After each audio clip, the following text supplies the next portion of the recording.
Hey, what's up everybody, and welcome back to News Dose. And as much flack as the Nintendo Switch has received online since that initial reveal, which has been a lot, well, early comparisons for that Switch OLED versus the standard Switch has made its way out online today, and early on, it's looking like a pretty striking difference side by side. Early impressions are also speaking very highly of the Nintendo Switch OLED, so we're going to go over all of that today. Plus, we're going to be talking about Halo Infinite as well. Halo Infinite did have a big weekend, and yeah, this might actually be the best competitive Halo game in a very, very long time. Like, Halo Infinite feels good, like really good. So we're going to go over that one as well, plus plenty more. In fact, let's just go and jump right into things, starting off with Blossom Tales 2. Yes, a sequel to the hit independent game for the Nintendo Switch was indeed announced and will be set to release sometime in 2022. Now, if you don't know what Blossom Tales is, this is a game that released back in 2017 for the Nintendo Switch, and it plays very similar to games like your old classic Zeldas. You know, your more isometric style of Zelda games. It's going to play very similar to that. The way Blossom Tales works is that it's about this grandfather who tells his grandchildren a bedtime story, which is basically how the game plays out. It's got a lot of charm to it and is a lot of fun, especially if you like those classic Zelda games. Personally, I've always been a big fan of the isometric Zelda games. Zelda Minish Cap is actually my favorite Zelda game to this date. And you know, here with Blossom Tales, it does offer a nice alternative to that Zelda experience, all while still maintaining its own identity. In fact, if you take a look at the pitch for the sequel, they actually explain this one as "Think A Link to the Past meets Princess Bride." So this game, once again, is heavily inspired by the Zelda formula, which personally I'm more than okay with. The first game was great, and I do expect the second one to be really good as well. This one's also being published by Platonic Friends, which I'm a big Platonic fan. You know, they do make ukulele, and it seems like they're doing a pretty good job with their publishing arm as well so far. But yeah, keep an eye out for Blossom Tales 2 for the Nintendo Switch and Steam. That'll be releasing sometime next year in 2022. Next up, let's talk about Bayonetta 3. We did finally get that big reveal for Bayonetta 3 last week at Nintendo Direct. I mean, we've been waiting for that for years and years, and, well, it finally happened, but, well, we actually learned even more about this game over the weekend. Now, some of this is a little surprising and actually pretty exciting, which I'll get into here in just a moment, but then there was some that's really not all that surprising, and that is that fans have been asking Platinum Games about whether or not Bayonetta 3 will be heading to other platforms or not. Now, I feel like Bayonetta has been surrounded by this controversy for quite a long time, because when it comes to this franchise, the first game was a multi-platform game. But then Bayonetta 2 got announced, and it was announced as a Nintendo Wii U exclusive, and there was a lot of fans out there they were pretty upset about it. Well, the thing about Bayonetta 2, though, was that it was actually funded and published by Nintendo, so it never really had a chance to come to any other platform. And, well, that's exactly the same case with Bayonetta 3. Platinum Games did reveal this over the weekend. Just like with Bayonetta 2, we're developing Bayonetta 3 with funding from Nintendo. We're only involved in development. All decisions about the final product are up to Nintendo, so feel free to send your request to release the game on other consoles to Nintendo. If Nintendo asks us to port the game to the PlayStation 5, we might do that. Yeah, so there you have it. The writing's kind of on the wall there. This is going to be a Nintendo Switch exclusive, as Nintendo, they're not going to port this game to other platforms. This will be a Nintendo exclusive game. Now, there was some other interesting information about Bayonetta 3 that was revealed, though, and that's Bayonetta 3 has some similarities with Scalebound. Yeah, Scalebound, the canceled Xbox One game, is making a bit of a comeback here with Bayonetta 3, and that's because it shares the same game director. Yeah, so check this out. According to Scalebound's former lead producer Jean-Pierre Kellums, he said this about Bayonetta 3. Yusuke Miyata was the lead designer on Scalebound, and he is super talented, and I can't wait to play Bayonetta 3, primarily because he is directing it. He then continues on to say that they do share a similarity between one another as well, saying that controlling the summons thing looks very similar to a mechanic that we had in Scalebound to control Tuban. Now that I've gotten to rewatch the trailer, I'm really psyched for that. So there you have it. Even though Scalebound unfortunately did get canceled, it does look like at least one of its features is making its way over to Bayonetta 3. And personally, as a fan that was really excited about Scalebound, yeah, I'll be interested to see how this plays out in Bayonetta 3. Let's go ahead and switch gears here for a moment, though, and talk about Halo Infinite. Halo Infinite did have a big flight test for its competitive multiplayer over the weekend, and if you were on social media even slightly over the weekend, you probably noticed a lot of people were just absolutely glowing about this game. Like, it feels good. Halo Infinite feels really good. I've been confident about this game for a while, and I've been saying this ever since that infamous Craig demo. I know that demo visually was not attractive, but in terms of its gameplay, I thought it looked good. It reminded me a lot of the classic Halo games, but now that I've actually got to play it myself, I am actually blown away by how good this game feels. It might very well possibly be the best Halo game that I have played in a very, very long time. I came away over the weekend very much impressed by how Halo Infinite feels. Now, I was playing the PC version over the weekend, but it feels really good on a mouse. I know Halo has always felt really good on a controller as well, but I can assure you all that it feels really good on a mouse as well. What's been so interesting about this particular flight, though, is just seeing the fans' reaction to Halo Infinite's multiplayer and all of the different things that they can do with the new features that are in Halo Infinite. We'll get into that here in just a moment, actually.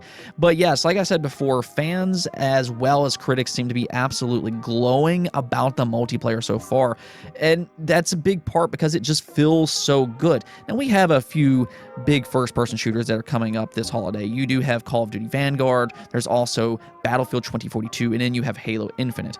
Now, I'm not sure about Battlefield 2042 so far, but I have seen some negative impressions in terms of Vanguard, and I'm curious to see how that impacts Halo Infinite, because if Halo Infinite is really well received and Call of Duty Vanguard is not well received, that could positively reflect on Halo Infinite. We'll kind of see more about that as we move throughout the holiday. But nonetheless, in terms of the gameplay in Halo Infinite, you know, it has some new abilities, such as the grappling hook.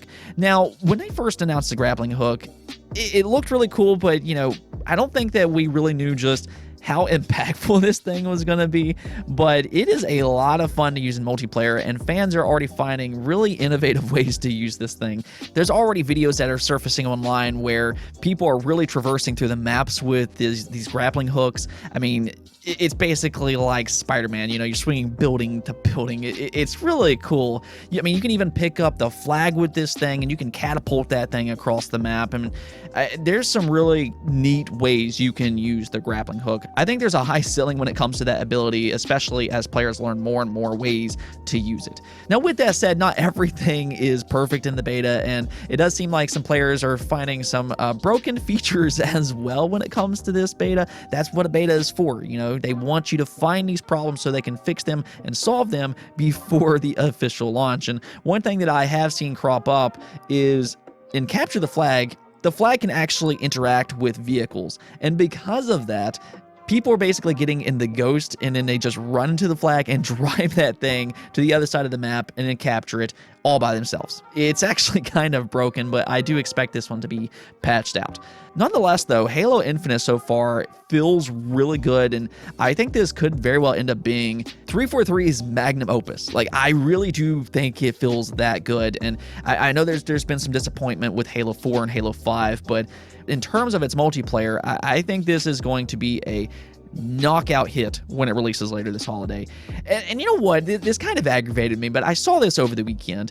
Dr. Disrespect, you know, the streamer, I don't really watch his content or anything, but it popped up on social media that apparently he said that this game was not going to have any longevity because it didn't have a battle royale mode, and I just found that to be absolutely absurd. Let me just go ahead and explain it this way. Like, I do understand that there's some really popular battle royale games out there, such as Fortnite, you have PUBG, you have Call of Duty Warzone and everything, but those are not the only successful and popular competitive multiplayer games in the market.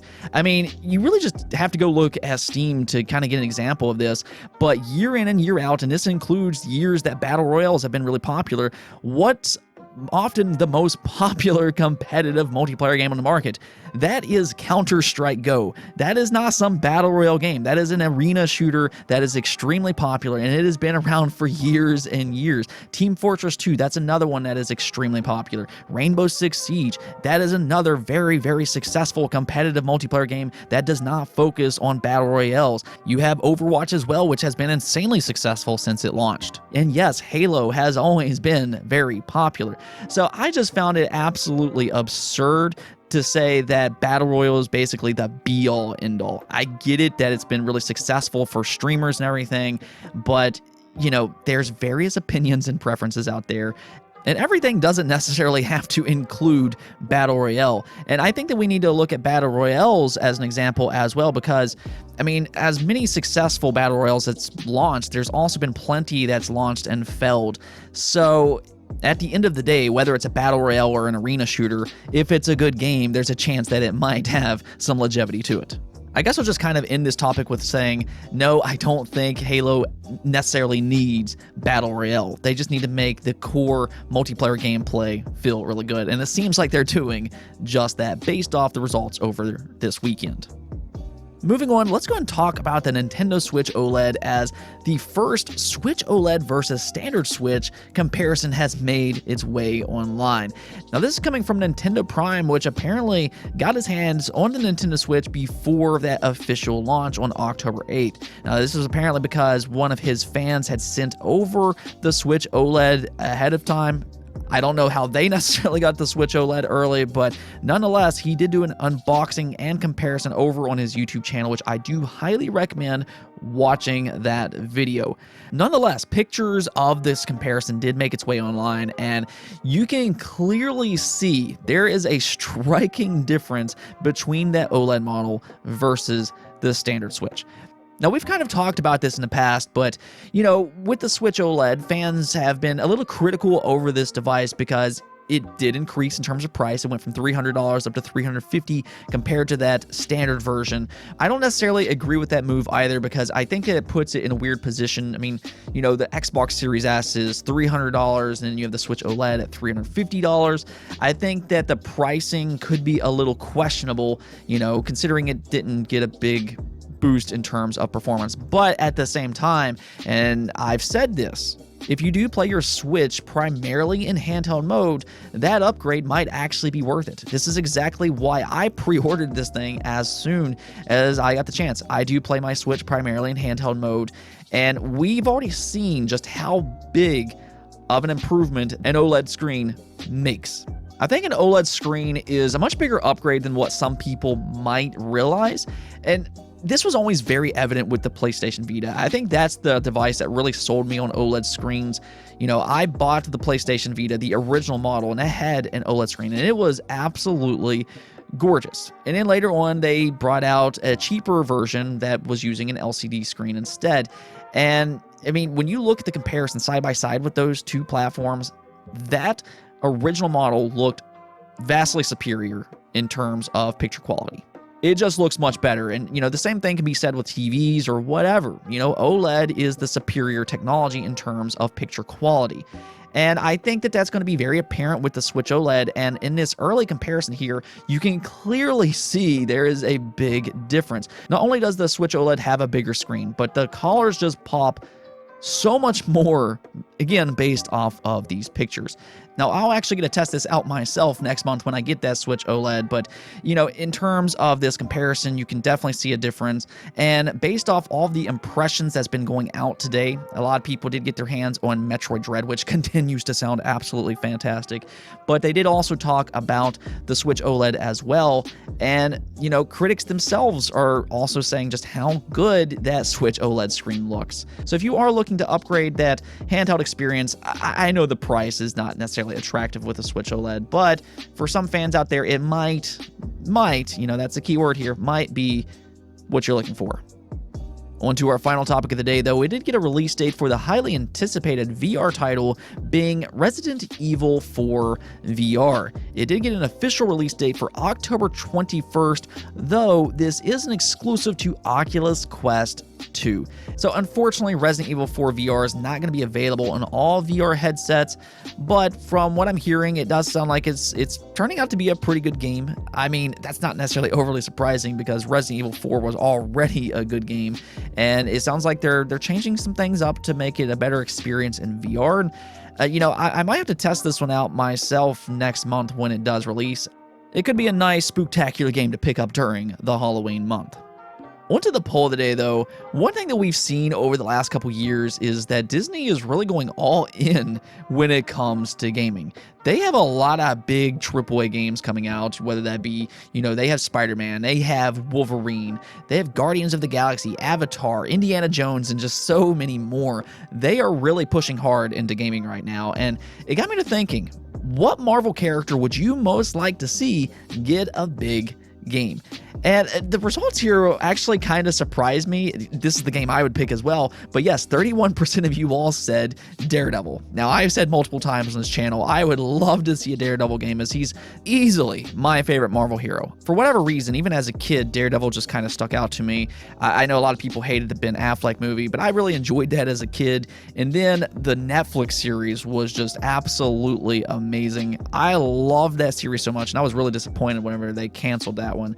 But nonetheless, I think that in terms of the way he fights and, the story that you can follow with Daredevil, I think could fit really well in terms of a game just as a whole. I mean, if you could find the right developer to work on a Daredevil game, I think you can have a really big hit title there.